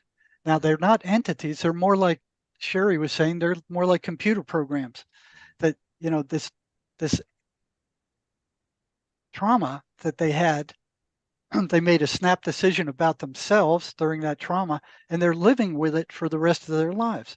So there's people I've worked with who made a decision when they were like 6 or 7 years old that I'm worthless, and they've been living with that for decades. And you get rid of that, and they can feel the same thing where you're saying that there's a lightness. They feel calmer. It disappears, but it's not an entity. Right. And Mhm. we run into that. We remove all that stuff we run into, because it presents. I mean, it might not be an entity. It could be just a trapped emotion. It could be trauma that was stored there. How And do you so, remove that? well, we just basically, we're kind of doing a regression. Then we, you know, we find that and we find out whether it has a consciousness or not, and whether it's an entity or not. And if it's not an entity, then it's something else. So we'll kind of regress them back to where it occurred. We'll have the higher self show them the scene where it started. You know, they could take them back to a childhood memory where something happened, and then we'll change that scene. Yeah, because I can think we can change our past and our future, but we'll change that scene for them. We'll flood that with white light, and basically reframe that negative thought pattern in there, so they see it in a different light, in a different picture. So they're making their reality and changing that reality, which helps them clear the trauma, and helps, um, if that makes sense. I mean, it's kind of Well, confusing. what about the negative feeling that associated with that trauma? How do you It, get rid of that? it seems to go away when you're looking at it in a different light, when you're looking at it flooded with white light and you're looking at it and reframing the thought behind that and changing it to what you want to see instead. I think it just goes away. On the logical side, I guess you could call it the logical side, Get the engineer gonna. the engineer side. Yeah. Uh, and I don't even know I mean, the way that we perceive things is how we react to things. So we could go back into that's what I had to do to get rid of my brainwashing, which is why That's a Lie problem worked so well on that and the voices. Because I had the two things to get rid of. I had been totally brainwashed when I was a child. So and I was totally conditioned outside of the normal conditioning that a person gets. This was an add-on. so I had to get rid of that. And what I found is in doing that, I just called everything a lie. Now that you're talking, I'm thinking, okay, I called that a lie, meaning I changed my perception of it, which got rid of the emotion, and all it was left was the voices. So that's all I had to get rid of now. So I had to do that in 2 steps. But Yeah. it does, I think it all relates to the same thing, because it's like the way you look at things changes how it looks. That's amazing. So we're basically reprogram the computer program that was been running and put in there, just like Absolutely. you said. Absolutely. Yeah. That's what we're doing. I mean, Right. I don't want to get off topic. Well, this probably isn't off topic, I guess. It's not really. Computer, the more I listen to people and the more I think about things, I'm thinking, there's a lot of talk about, okay, so we live, ever since the Matrix movie came out, I knew that we lived in a matrix, and I understood it right away. Mm-hmm. And in fact, I did some research on it because that's what I do. But then when these, I love listening to people who are discovering different ways to do things, different ways to see things. Like there's a guy named Robert Edward Grant, and I've listened to a lot of his stuff. I don't know if either one of you, I've sent you a couple of his things, Jerry, but I doubt that you have time to listen to it. But he's what they call a polymath. So he's into every kind of discipline. Mm-hmm. So, which if I had to do it over again, that's what I would do, is look at every single discipline, because they all end up contributing to the same thing. Anyway, so recently I've been thinking about, okay, so do we really live in a simulation of computer simulation? And then as far as the cosmos goes, the answer to that seems to be yes. As far as the Earth goes, or the world goes, which is kind of separate from the Earth, I think. It's a separate entity from the Earth. It's the world. It's like, the world, and we're in it. We're not of it. So, I mean, to me, that means so that must be something else that's on the planet Earth. It must be a world that's on the planet Earth, maybe. I'm guessing, but that's kind of how I'm thinking about it lately. So everything that has computer programming components to it, I'm listening to both of you, and we're talking about the voices, and they act to me like they're computer generated. They're computerized entities or something. Maybe we are too. We just don't know it. Mm-hmm. So I'm open to thinking about that kind of stuff. I'm not. Well, they do run the same patterns over and over again, like computers do. Yeah, they do, and like a program does. So I mean, that's one of the things I noticed, and I remember telling you, Jerry, that to me they acted like robots in many cases. So there were times when they would just repeat, and repeat until it became so funny to me that I had to laugh, and then I realized that makes them go away too. So, okay, good. There's another one. So we were accidentally finding things, but I'm thinking all of this is tied to some sort of a grand computer program. Mm-hmm. I agree. Oh, do you? Okay. Absolutely. Okay. I think we're such powerful creator beings that we're actually creating the program as it's going Yeah, I kind of do too. in a sense. It's not like there's this whole big world that has a gazillion time kind of options. It's like you get the option of where you go, what you observe, because when I think it was back in the 20s, I think it was, and Einstein and his whole group, wasn't me, Einstein and anyway, the other physicists, they determined that because of that double slit program, that when we observe something, it changes. So Oh, yeah. that double piqued slit. my curiosity right away. Okay, I want to know more. Mhm. And being a scientific type of minded person, I just wanted to dive into that. So that's kind of how I got to my conclusions of, what you observe changes when it changes when you observe it. So you don't, if you're going outside into your yard and you haven't seen it yet, haven't been out there yet. So when you open the door to go outside in your yard, there it is, because you've created it. There's a pattern there already. It's already stored someplace in this little module. It's not there until you look at it. Mhm. That just kind of blows my mind. Yeah, that's how the AI stuff works, is the AI games. Yeah, They'll right. they'll just throw one segment up at a time, so the computer doesn't have to remember the whole thing. Mhm. Right. Yeah. And it just comes into reality as the player walks through the simulation or through the Right. game. It just all of a sudden, is there. And so, yeah, I think we Well, can. the voices are a nasty simulation.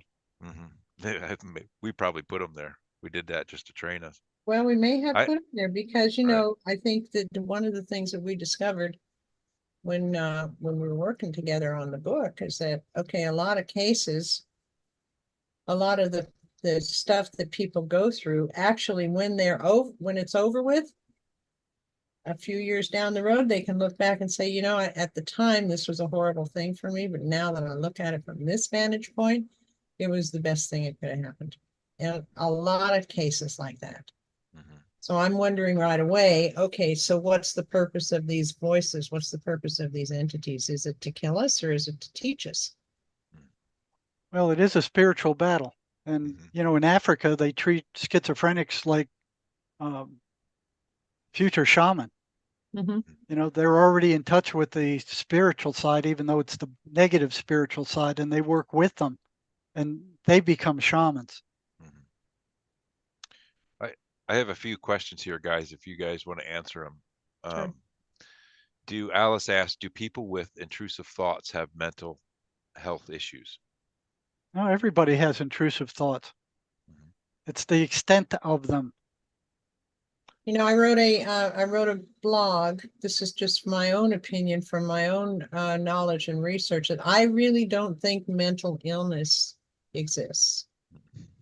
Unless there's some sort of an organic something wrong with your brain, there's no mental illness. Even Jerry will say there's nothing in the books that talks about, here's what mental illness is. Well, it's a symptom of behavior that doesn't quite match the norm. And so this group of people, what did they call their Bible? The DSM. The DSM. I was going to say the DMT. It's not right. Yeah, that's probably what they're on when DSM. they came up with it. Yeah. So they sit around this table and they start when they go to update it and they come up with, all these symptoms and, this isn't normal. And so this is what we're going to put it down in the DSM. Mhm. So Yeah, they Jerry, need it for insurance purposes, so they can come up with some kind of drug and then charge for it. yeah, that's the scam. That's the big scam. It's a total scam. I wish everybody who talked about mental illness knew that was the scam. None of those, not even one of those almost 300 diagnoses in the DSM has any kind of objective test to verify its existence. There, Um, none exist. It's no, all the psychiatrist's opinion. Yeah, and one of the medical doctors that we have on video, he was given an award, and so he was making this little speech. It's on Jerry's website and it's on mine, I think. Anyway, so he's a medical doctor, and he's talking about the DSM being pseudoscience and a complete fraud. And here's why. Because medical science, you have, all kinds of blood tests and x-rays and, brain scans and just all this stuff. And you have, what's the medication that you're giving, at least that was then, not now. And you know the cause of it. Yeah, you know the cause of it. So, but you don't know the cause of any kind of mental and mental problem. I don't think there is a mental disease at all. No. I tend to agree with you. The DSM is just a description of abnormal behavior. I was surprised when they were cramming it down my throat that they don't have any resolution to any of those problems in the DSM. It's just a detailed description of these class of behaviors that they have pathologized. And they got really ridiculous with it. Now they got caffeine, something like caffeine toxicity disorder. If you drink too much caffeine, you're disordered. Oh my They gosh. got child. Okay, so that's me. Yeah. Child. I've got a caffeine disorder, a coffee disorder. My goodness. The other one was child something disorder. It was like if kids are fighting. Yeah. Kids can't fight anymore. They disorder. They have to be zombies and, always be polite. Don't let any steam out. Don't be a kid. And that's the only way they can get paid. Do you think some of the voices that people hear is voice to skull tech? I do. Yeah. I think so too, but I've never run into any. Yeah. So you've taken care of those, Tony, haven't you? Not necessarily.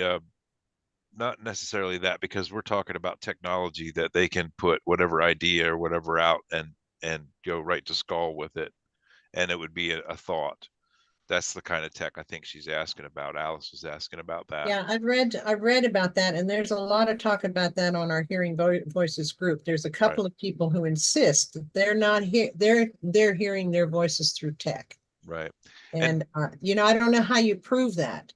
But I mean, if they do all the exercises and all the treatments and stuff like that we recommend, and they're still getting the same thing, well, then we probably have to look at the tech side of it.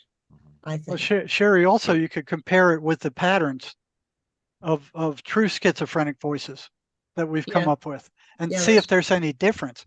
Because those guys who are broadcasting that stuff, they don't know about these patterns. No, they don't. So, and what I'm afraid of is that if they find them out, then they will broadcast patterns that do match schizophrenia. Yeah, probably so.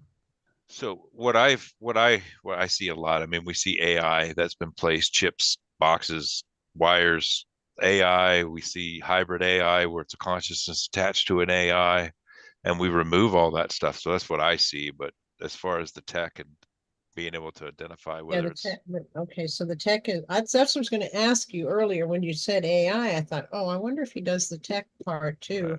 So I'm glad you brought that up again. So it would be a theory. I mean, it would be AI that's attached to us in our energetic field. So, and we remove all that and separate that because it doesn't belong there, just like we would an entity. But some of the AI actually speak to us and tell us what they are and who put them there and what's going on. I probably spend more time with the entities than most practitioners because it's interesting to me. I want to know how they got there, what let them in, what they've been doing, and what they tell you. Oh, just anything you can imagine. It's just it's absolutely.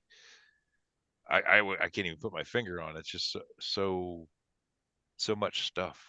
I remember watching one of your videos, Tony, and you were working on this lady, and there was an entity that was in her abdomen, and he didn't know how he got there. He just ended up there because he jumped around from one person to the next. I guess he was sort of an old Western scoundrel type of guy. He was doing a bunch of stuff to different women, right? Yeah, yeah. And he was just jumping around from one woman to another, and he landed in your client. And he didn't know how he got there, but he wanted to leave. So I think thought that was... if I remember correctly, I don't think it was a lost from light entity. It was a earthbound soul, and as soon as the people had sex, it was sexually transmitted. That he would just jump to the next one. But this one he couldn't get out. Right. He was trying to get out, and he couldn't get out. So and he didn't understand why he was suppressing their sexual energy, because he wanted their sexual energy. He goes, I want to have sex or something. Because I don't know why that is. But it was working the opposite way for him.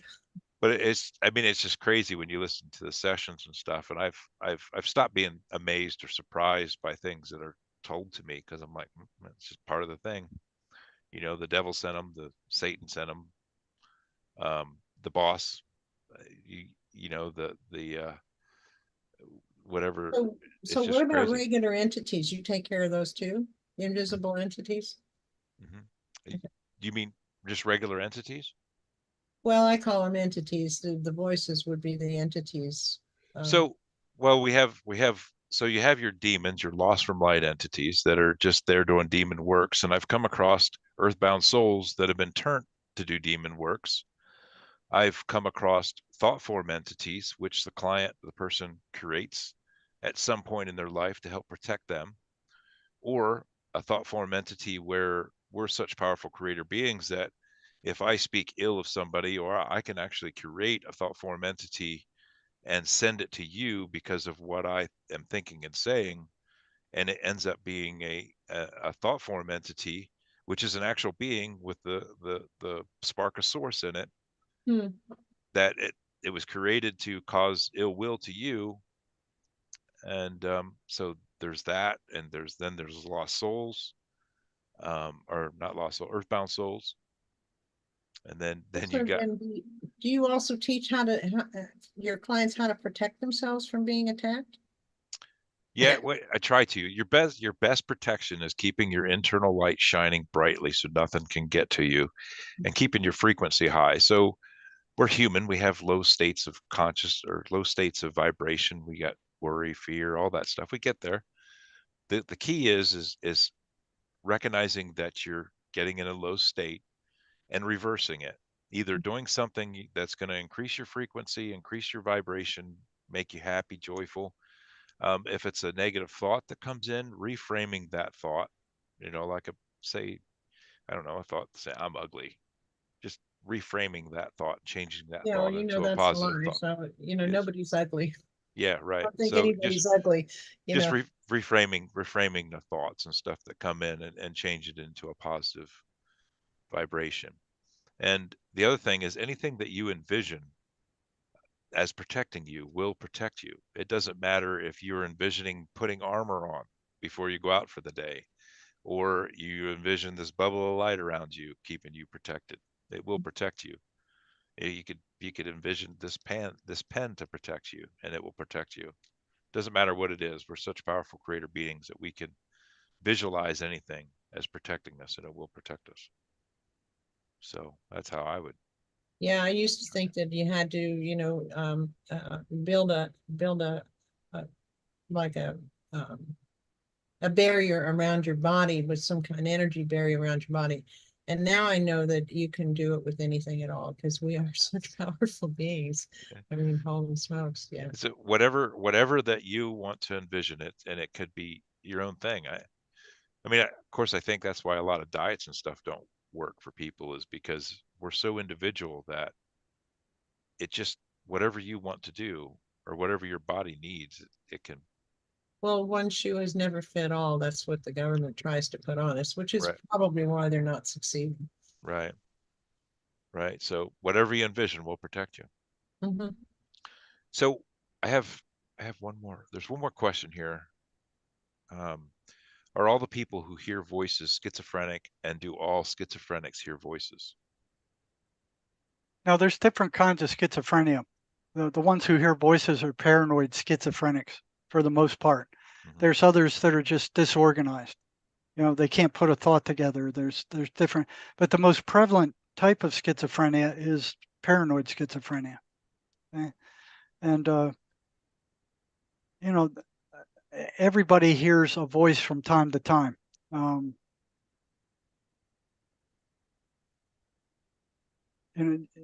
you can be driving into traffic and go, what would it be like to drive your car into the oncoming traffic? That kind of stuff. And that doesn't make you schizophrenic. What it is when they start taking over. They start taking over. They start taking over your mind and your body. Okay? And that's what they'll try to do. Is they will try to push the original character out and take as much control as they possibly can. Now, I have here the end result of one of those takeovers. And Sherry, you know this. This was what's her name's son who's locked up. He killed 4 people, cut his Janine. girlfriend into a million pieces. Yeah. Janine's son. Mhm. Okay. I have a poem that this guy read. He's locked up in isolation in the Colorado State Prison right now. But in this, he's talking about his voices.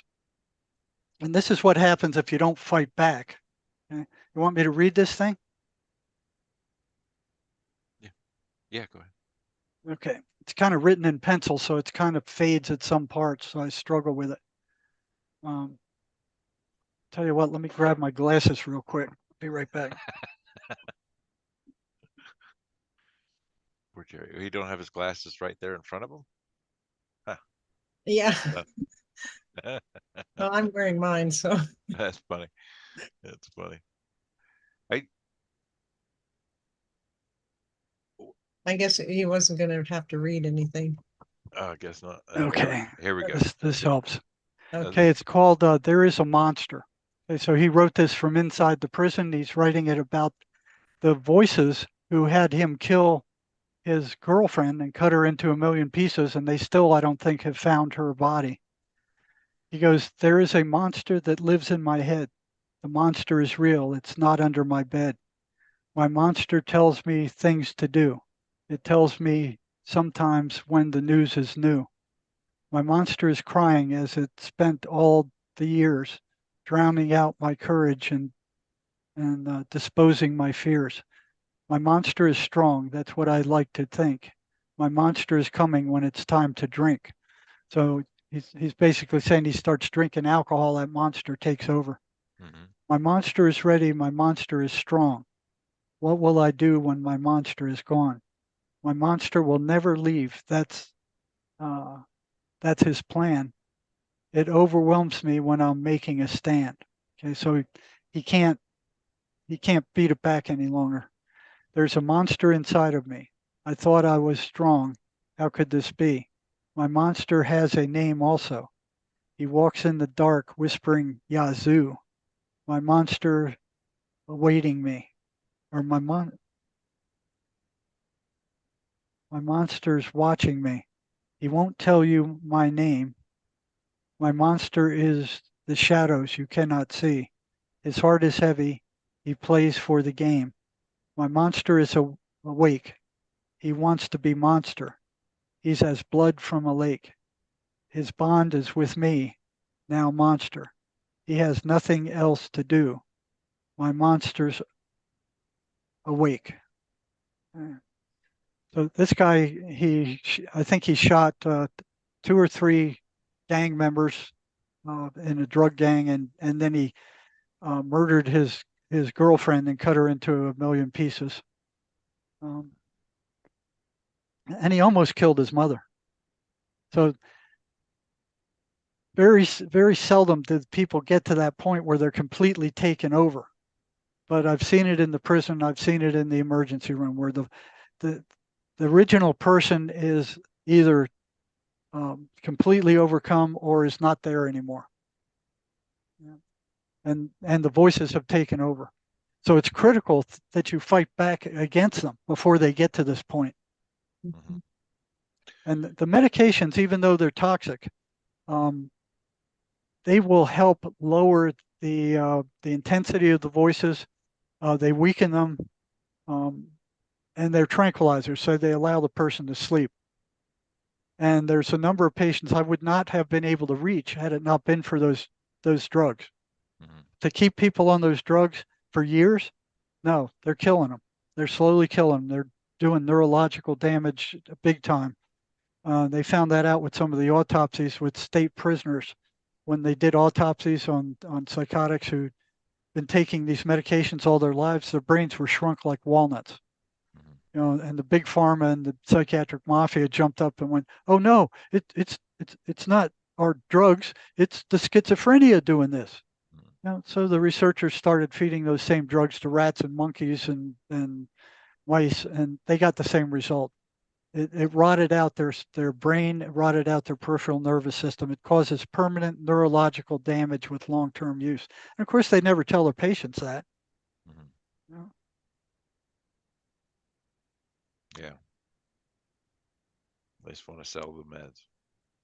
I wish there was um, some natural thing that would, not their medications that they make, but I wish there was some natural thing that would just stop the voices. And we had talked about this before the show, because a lot of the sessions, there's so much going on. There's repeating things being said, and they're just trying to throw wrenches in the works. But I would just like for one, something that a client or somebody could do to just suppress those voices for just a few moments, 10 minutes, something. Oh yeah, shoot. There's things you can do for that. The rubber band around their wrist, Mhm. get them to snap it really hard. That'll shut them up for a few minutes.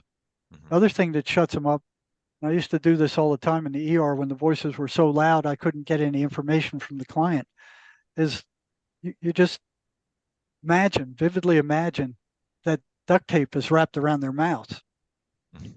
and then put them in a white box and shoot them out into space.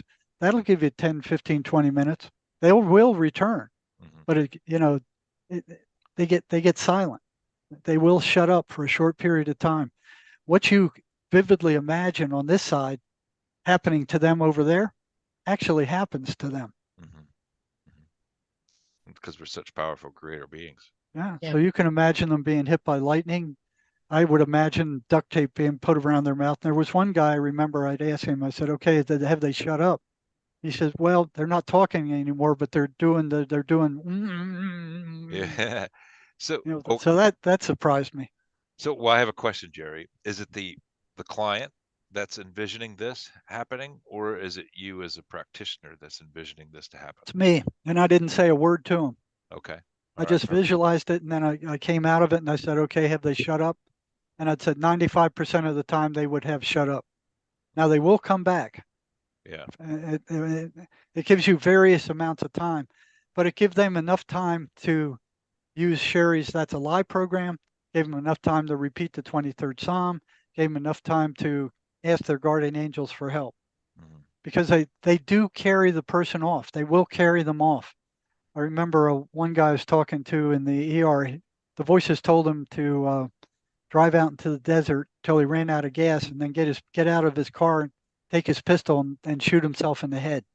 Mhm. So he did that. He ran out of gas. He went out to the desert, got his pistol out, and he was about to shoot himself in the head when this bird landed in a tree right near him and just started screaming at him. And he said he lived in the desert all his life. He said he never saw a bird like that. Mhm. So he took the gun and he shot at the bird, and the blast of the gun woke him up. Mm. And he looks at the gun and he goes, "What was I trying to do?" Mm. So I wonder how many of those 50,000 people that kill themselves every year actually get into that hypnotic trance where they're being led to kill themselves. Mhm.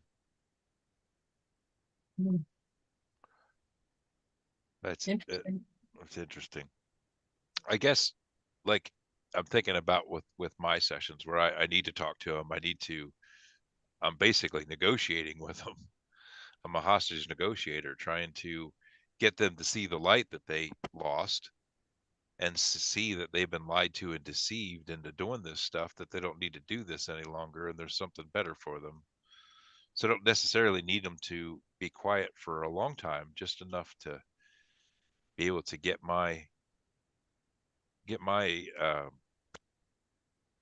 to help them to see the light, I guess, is what I'm looking Yeah, for. we'll try that.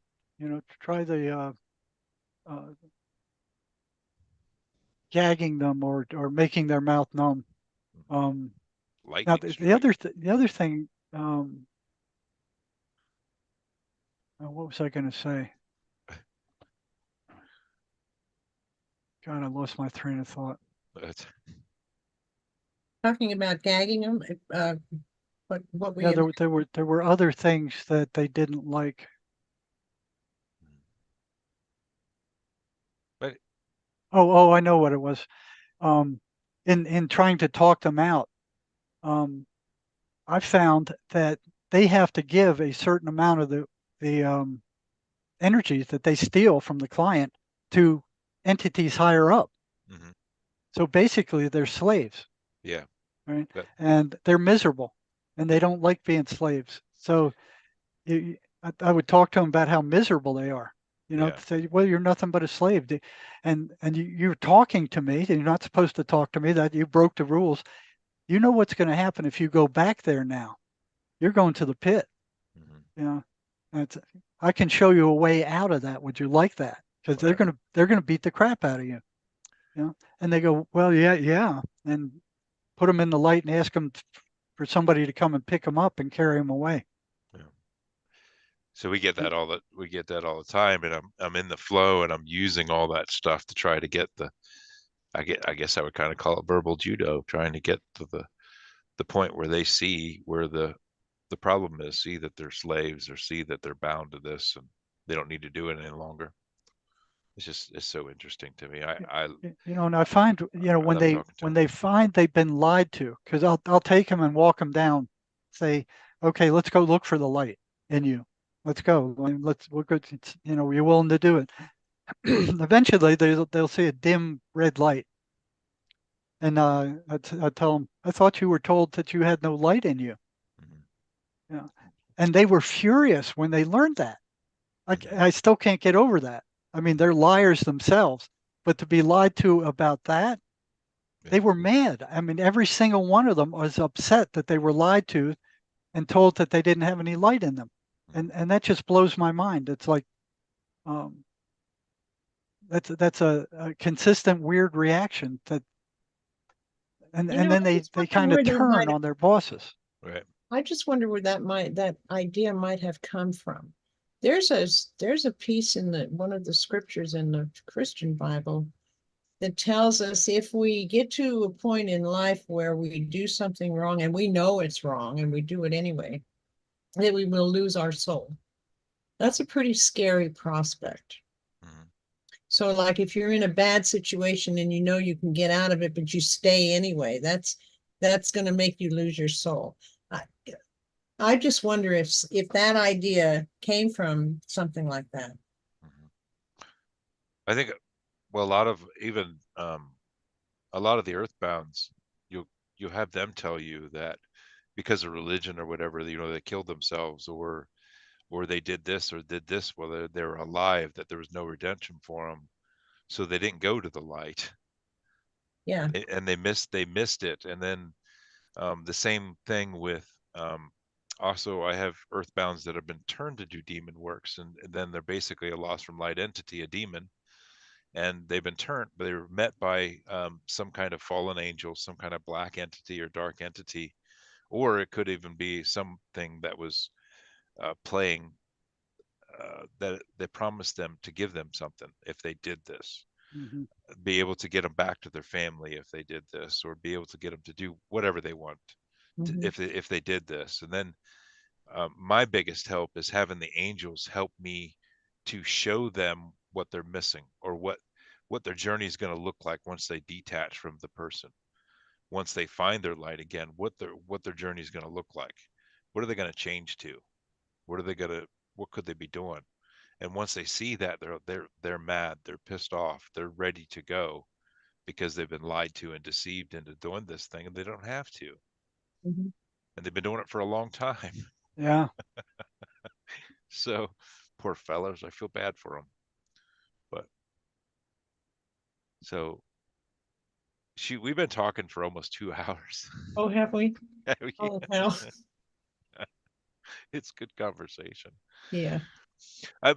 There is, I think there was one question. Let me check real quick. There was one question that we can answer real quick, and then now I'm not seeing it. Oh, Jody wanted to know what your thoughts were on learning disabilities and how they're diagnosed, because we were talking about that a while back of the diagnosis of different things. I don't know. I'm working with some autistic kids right now with the MACE method, and so far we've had good luck with it so far. There is a telepathic segment of that program where you can communicate with people who are nonverbal uh, through the mother or somebody who's close to them. Mm-hmm. Okay? But I don't know about yeah, you could try MACE and see if it works. That's what I do. I don't, they asked me, well, can you do this? I said, well, I don't. Let's try it and see what happens. Mm-hmm. And a lot of times where I thought it was voices, when you run the MACE thing, it turned out to be a negative identity. Mm-hmm. And then sometimes I think it's a negative identity and it turns out to be voices, and then they're interfering with the person forming an image, which they have to do in order for the system to work. Mm-hmm. Yeah. So they'll get louder, they'll start mocking the person, they'll start distracting them, and then you got interference with the MACE regimen. Mm-hmm. But isn't that by feeling? Don't you go then to feeling? How do you feel about this? What's Yeah, your it's the feeling that has to be what do you call it? Discreated, uncreated Mhm. again. So I've never seen anything work like it ever. Mm. I mean, you've seen some of the feedback I got, right, Sherry? Yeah, I posted it Yeah. on your website in Yeah. testimonials. Yeah, it's great. Great. It works better than any other therapy I've ever seen, and it works quicker. So any of you guys who are thinking about taking psychiatric drugs, go to www.causisminstitute.com instead and see if you can't find yourself a MACE therapist who will work with you. Mm-hmm. That's CAUSISM institute.com. And they call it causism because it gets to the cause of the psychological problem. Yeah.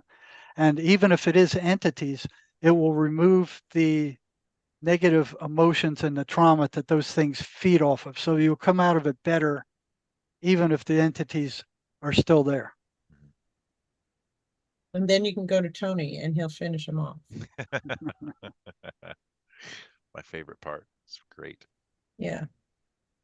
So, I mean, this has been crazy. We could talk all day for 3 hours or more, I'm sure, but is that a good time? That's a good point to end it, right? Good Yeah, for sounds me. good to me. Did we cover everything you wanted to cover? Oh, absolutely. I wanted to, we talked about how to protect ourselves. We talked about how to get rid of them. And I think we covered everything that I wanted to cover. What do you got? I got Go one ahead. more poem here. It was written by a mental patient on a psych ward. Uh-huh. So this kind of gives you some insight into what these hospitals are like where they're treating these people. Mm-hmm. So this is her opinion. You want me to read it? Yeah, go ahead. Okay. It's called The Psych Ward. It was written by a female patient. She says, inside these plain adobe walls, unhappiness and misery are waiting, always waiting, to envelop and imprison me. The toxic atmosphere is real, invading body, mind, and soul. The staff are all burned out for good. There isn't anyone who's whole. We're all locked up here together. Disgusting, dirty, noisy hell. It's anything but therapeutic. No one here is getting well. Zombie patients walk the halls or lie in bed devoid of life. Violence and agitation are only part of all the strife. The staff are chained to their computers. There isn't time to help a soul. There's far too much to document. That's how our most important role. They call this place behavioral health. Misnomer if there ever was one. There's nothing healthy about this place. with windows barred, no air or sun. The managers all crack their whips. We're never doing well enough. It's all a numbers game to them. They fill our minds with all their stuff. Every day I'm at work. I long for something else instead. It sickens me to be here now. Constant pressure fills my head. Demands impossible to meet are draining all life from me. One day I'll disappear from here, and then at last I will be free. Now, this could have been written by a staff too. Kind of sounds like it, doesn't it? Yeah, it's like documentation, that thing where she says, managers crack their whips. We're never doing well enough. It's a number game to them. Makes me think it might be a staff. Mm-hmm. They fill our minds with all their stuff. Every day that I'm at work, I long for something else instead. It sickens me to be here now. Constant pressure fills my head. That might be a staff member. Yeah. Right. So this is psychiatry. This is what they have to offer these people. This is their psych hospital. And it's not working. Not working. At all. Their drugs only tamp down symptoms. They don't cure anything. And they won't consider these entities that are causing this. Once you get rid of the voices, all the symptoms of schizophrenia disappear with them. Mm-hmm. They're gone. Mm-hmm. Yeah, absolutely.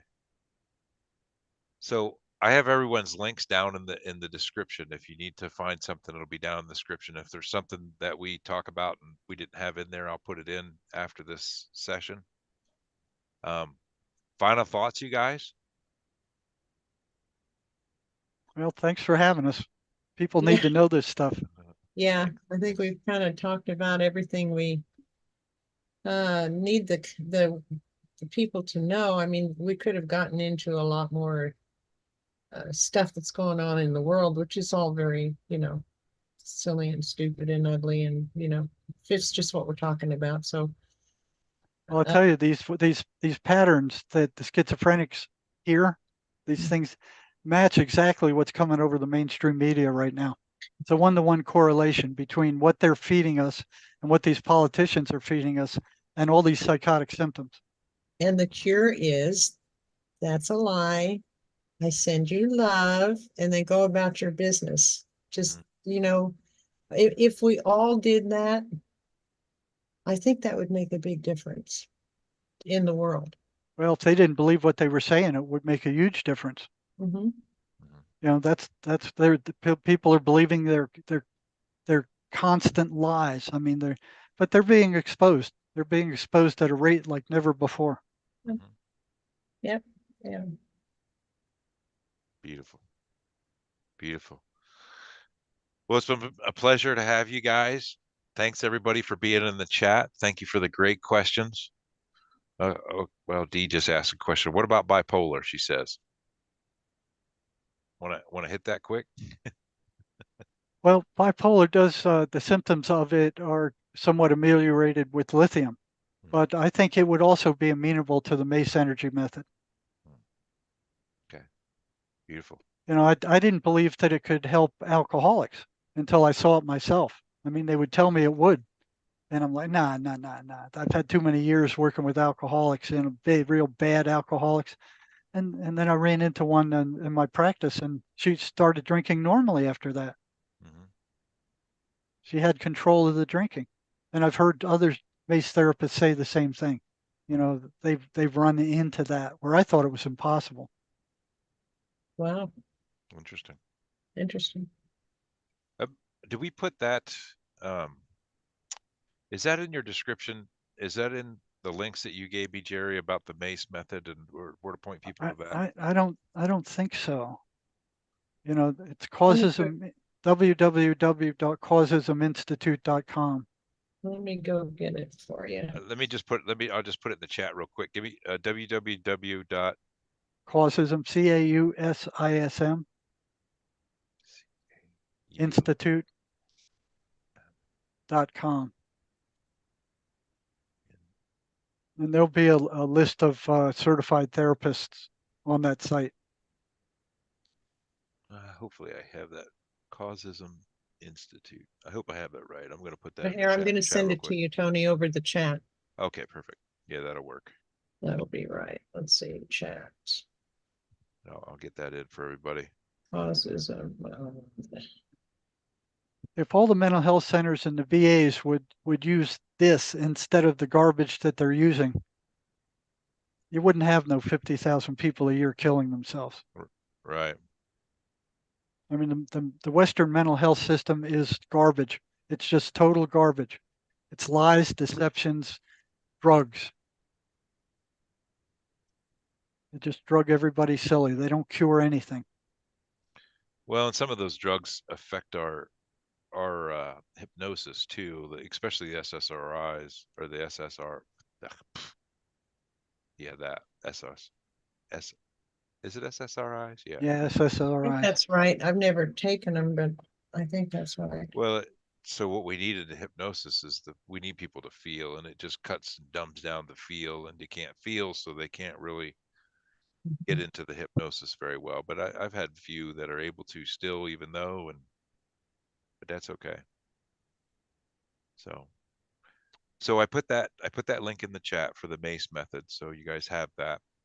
And God, hate to let it go. These conversations go so fast. Yeah. Yeah, they sure do. Thank you so much for inviting us. This was great. Absolutely. Thank you guys for coming and talking, and hopefully we answered everybody's questions that they have, and they can see it on the repeat. So we'll have to do this again. I love you all. Thank you all very much for joining us, and we'll see you soon. Bye.